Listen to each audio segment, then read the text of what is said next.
who discovered, quite by accident, these signals being sent. Please understand, they are safe as long as they are not discovered. Look out for Charlie. I wanted them. This was just sent to me. Let's check it out. He was just in court within the last hour, and we just got a copy of the felony complaint this morning. He was charged with 1 count of murder, and before, he reportedly confessed to the killing after he was arrested. But today here in court, he entered a dual plea, a plea of not guilty and not guilty by reason of insanity. Now take a look. This is video of 29-year-old Kevin Cataneo Salazar in court this morning. His arms were restrained to his hips and he was wearing a bulletproof vest. His family says he was mentally ill, that he was hearing voices and was schizophrenic. Now, Salazar was arrested Monday morning at his home in Palmdale. He initially barricaded himself inside for hours. Deputies deployed tear gas to force him out and surrender. Now, why did he barricade himself in? They always believe that people are coming for them. I've heard of many stories where these people will barricade themselves into a home or a business or wherever when these voices are telling them that they are coming for them. Like right now, that's what's going on. So they panic, and that's what happens. They found a significant number of firearms inside. Well, what was I just talking about in the last video? So the guy had guns, and all of a sudden he is schizophrenic. There is something to this. I can't stress it enough. When there are firearms in a home, one of these family members ends up hearing voices. Investigators believe Salazar drove up behind Deputy Ryan Klinkenbrummer's patrol vehicle and shot him on Saturday. That's probably not the case. He was probably driving, and what they did was they told him that the deputy was going to kill him or was getting ready to kill him. That is what they do all the time. They're coming for you. They're coming for you. They put these people in a do or die situation. And these people panic because of what the voices are telling them, and they act. And it is ridiculous. It is sad that this guy lost his life because of that. But you have to look at who is really doing this. It is not what it appears to be. The guy didn't just go crazy. So a home with firearms in it, whether this guy owned them or not, he begins hearing voices, scares him enough when they tell him who's coming after him and blah, blah, blah, to start arming himself out of fear. That is what happens in a lot of these cases. And then when he's out for whatever reason, a lot of times they drive them out of the house, tell them that they're poisoning the house, so the person has to leave to get them out on the street. And then they tell them that a person is coming for them. And this happens to civilians all the time. Most of the time it is civilians and not police. In this case, it was a deputy that was killed by somebody hearing these quote-unquote voices. The 30-year-old deputy later died at the hospital. This is what the judge had to say in the courtroom today. Thank you very much. The court is going to enter a plea of not guilty to the charges, as well as a dual plea to not guilty by reason of insanity, with all denials of any and all special allegations.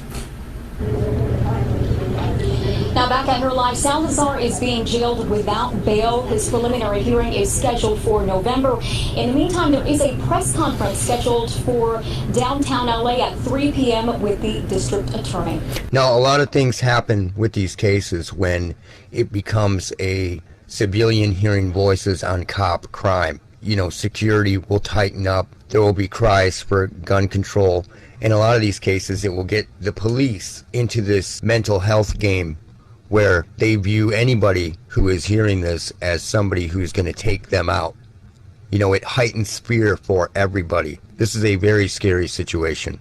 Now, had this person been told or educated on what it really was, not believing that it was his neighbors, not believing that it was the police or the people around him, this would have never happened. But it did happen because he was fully believing in what the voices were telling him. And that's the sad part here. People died. That's fucked up. These people that are using this weapon, as I've said before, are the most prolific serial killers in history. Period. It is the same scenario over and over. How are people not realizing this? It is the same script over and over. This is well beyond absurd at this point. Well beyond.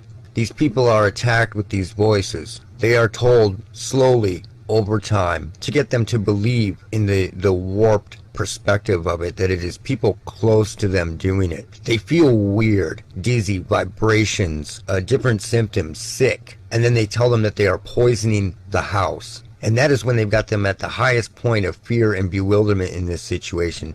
They drive them out of the house by telling them that the house is poisoned to get them out on the street. And then they drive them to do something to somebody out there. And it doesn't matter who to them most of the time. They just want them to kill or hurt somebody, to create a mental health crime. Are you getting this? And then the hammer comes down because of what is happening. This is how it works. At the point that they drive them out onto the street by telling them that their house is unsafe, that is when shit goes down. And this just happened. It was posted on ABC 7 hours ago. The only thing that's keeping people from figuring this out is cognitive dissonance. It's actually gone into clown world. It is so angering to see this happening over and over, and people turning a blind eye because they've been sold a phony mental health bill of goods. This is amazing to me. Now, those involved in AI have recently came out and said that they can read your brainwaves and tell what music you're listening to. And coincidentally, they used Pink Floyd, Another Brick in the Wall.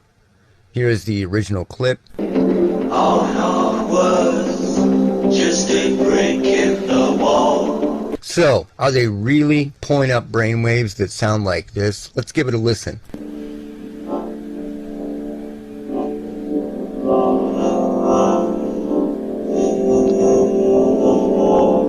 Now, that voice right there sounds like sine wave speech in a way, and it sounds remarkably like the audio that I would pull up in the early days when it was a little more garbled. Remarkably like it.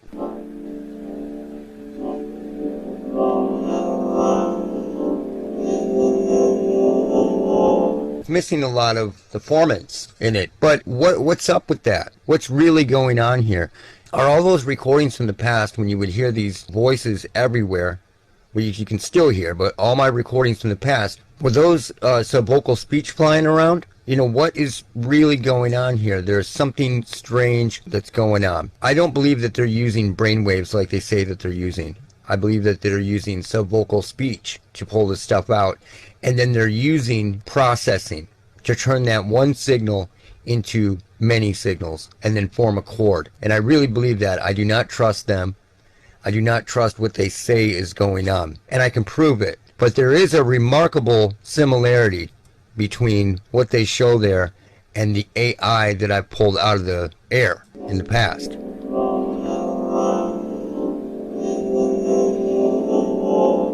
But I believe they are lying about this. Let me show you. This gives me a chance to show you a couple things. This is actually one of those psychic driving type signals that I picked up at 3:01 in the morning not too long ago.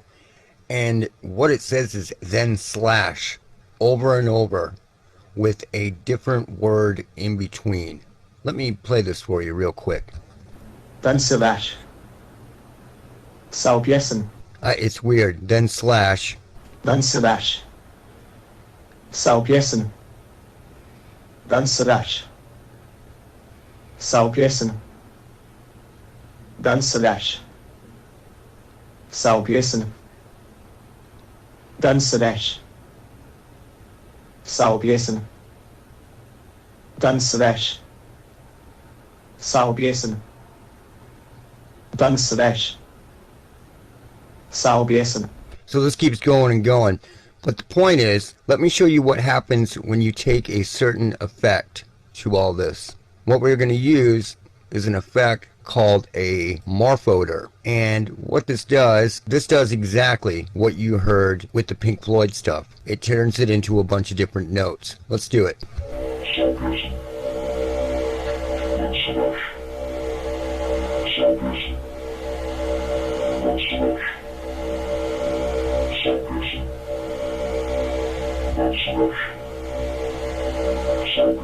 This sounds identical, it's just in a different key. Here is the AI Pink Floyd.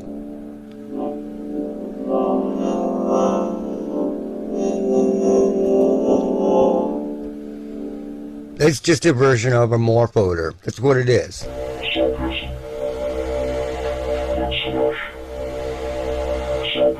It's just in a different key. Salpiesen. Dansedash. Salpiesen. So that is what they're doing. They're taking one signal that's coming out of probably subvocal speech and turning it into many signals that they can get a voice out of. It is being processed. Very, very processed.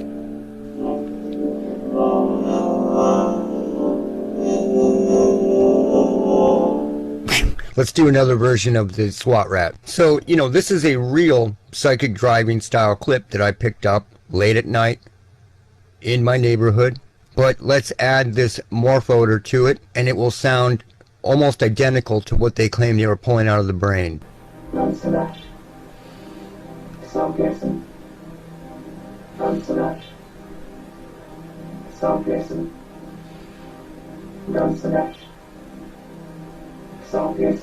It is almost identical.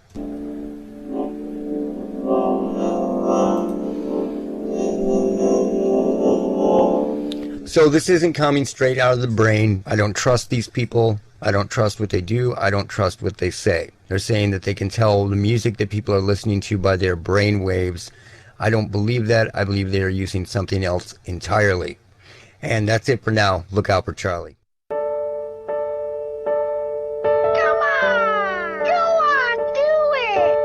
Come on, do Nazi stuff. Yeah, why won't he do the Nazi stuff? Look out for Charlie.